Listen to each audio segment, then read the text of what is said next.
Менувам тавче, гравче и полнете пиперки за Јане Сандански или Нени Гоце Делчев. Колку и да се разнежува еврокомесарката Кос кога ќе и се спомне Западниот Балкан и Македонија, како што самата кажа, таа никако да разбера дека со незината изјава во која вековниот македонски идентитет го спореди со манастири, погача, носи и тавче, гравче, си поигрува со многу болна тема за македонците, која повеќето од нас ја доживуваме дури и како навреда.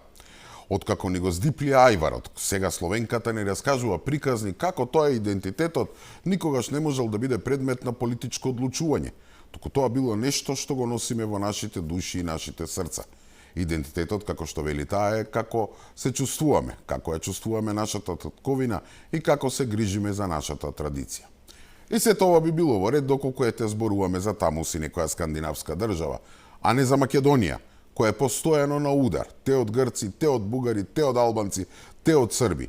Ако идентитетот не може да биде предмет на политичко одлучување, зошто побогу прво требаше за дел од него да се откажеме и да го дадеме за да Грција го трне ветото, а сега остатокот треба да го прокнижуваме за да се задоволат големо бугарските амбиции.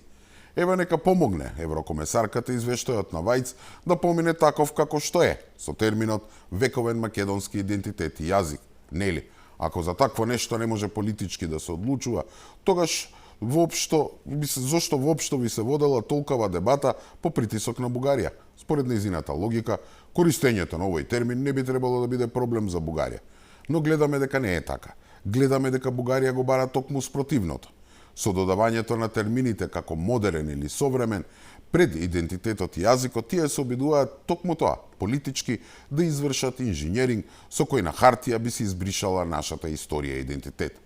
И убаво и одговори премиерот Мицковски, дека идентитетот не се само традиционалните јадења, туку дека тоа се и Гоце Делчев, и Даме Груев, и Миладиновци, и Сандански, и воопшто и линденците, и сите линденци.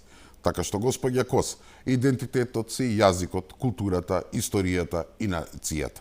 И да, тоа никој не може да ни го одземе, за разлика од ајварот.